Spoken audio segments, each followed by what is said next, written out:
Well, hello, my darlings. How are you doing today?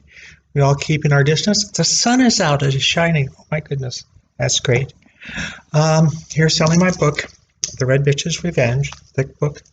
Now, what I'm doing right now is I'm in the process of changing the cover, not the graphics, just the words. It's going to be Red's Revenge, and I've changed the blurbs on the back too.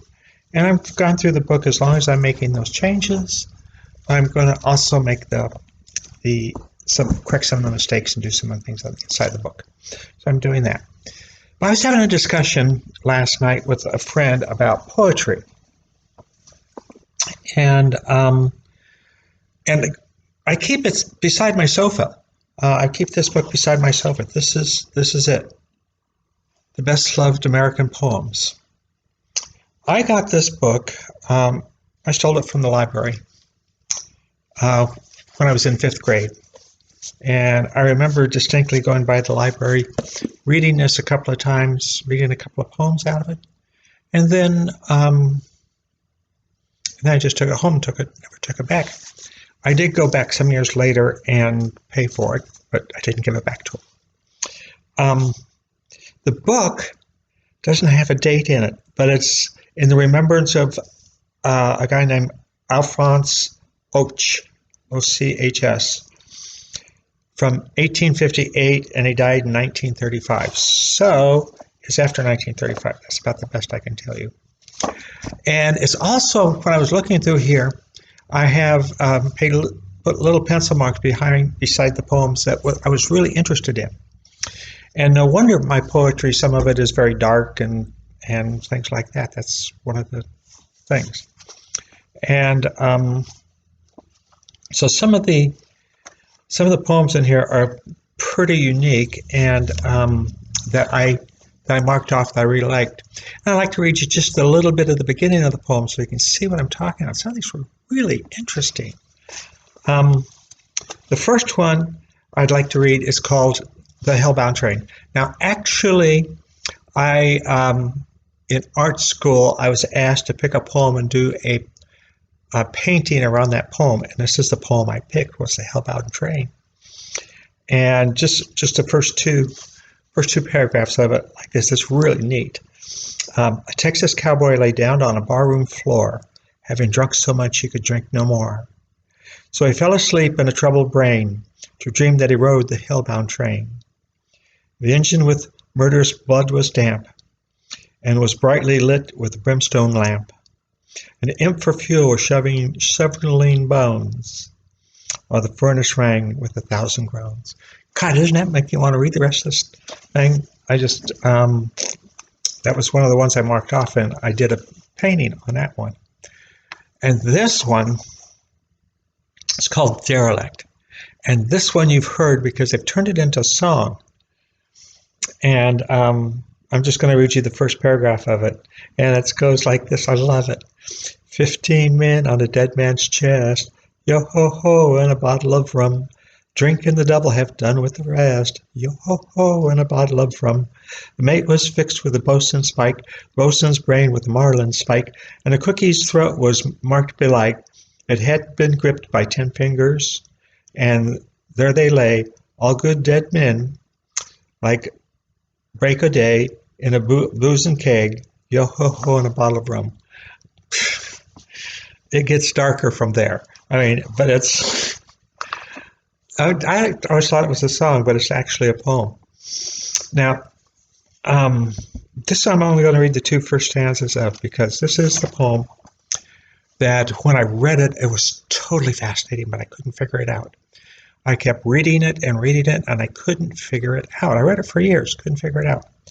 Then I read it aloud, and then once I read it aloud, I understood the poem, and I understood the meaning of the poem. So I'm just going to give you the first two stanzas of it. Oh, this was written, it's The Raven by Edgar Allan Poe. It's 104 lines long. Poe said the perfect poem would be 100 lines long. It's 104. And that would be long enough to carry meaning, but short enough to be read in one sitting. So we're just going to do the first two paragraphs. Once upon a midnight dreary, while I pondered weak and weary over many quaint and curious volume of forgotten lore, while I nodded nearly napping, suddenly there came a tapping, as someone gently rapping at my chamber door. "'Tis some visitor," I muttered, tapping at my chamber door. Only this and nothing more. Ah, distinctly I remember it was in the bleak December, and each separate dying ember wrought its ghost upon the floor. Eagerly I wished the morrow, vainly had sought to borrow for my book's case of sorrow, sorrow for the lost Lenore, for the rare and radiant maiden who the angels named Lenore, nameless here for evermore. When I read it aloud, I read it that my cadence changed, my timing changed, and I just fell in love with it. And one of the best love poems ever. So what I'm going to do now is I have already did the poetry part of what I'm going to do today, and so we'll do just a little bit of the book part. Again, Red Bitch's Revenge. It's always going to be out there. I'm not going to take it off the list. It's so always be able to get the original Red Bitch's Revenge.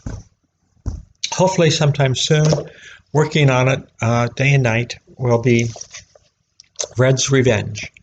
And it's a rework of that book, so you may want to take a look at that one too.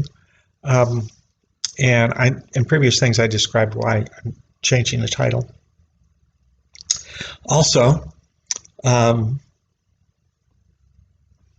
Bealey's the book Identity, one of my first books, and I really liked it. And next up, and I can't wait to get back to it, stuck at the end of chapter 35, just trying to finish it off, but I got the book thing to do. So, Angel the Assassin, next one coming up. And it's coming along pretty good. Okay. Jane's Adventures in Storyland, www.janesadventuresinstoryland.com. All of my, not all of my, but a lot of my plays, stories, the first chapters of chapter 1 of both Identity and of Red Bitch's Revenge. Chapter 1 is up on that one too, so you can read that for free to see if you want to pursue the book. Also, books. All my books now are 20% off, so please take advantage of that. Plus free shipping, signed by me. So if you're interested, just go online, just go into my bookstore, and PayPal or credit card, either one, doesn't matter. Okay, that's all I wanted to cover today, and you all have a great day, and keep your distance, and love you all. You take it easy now.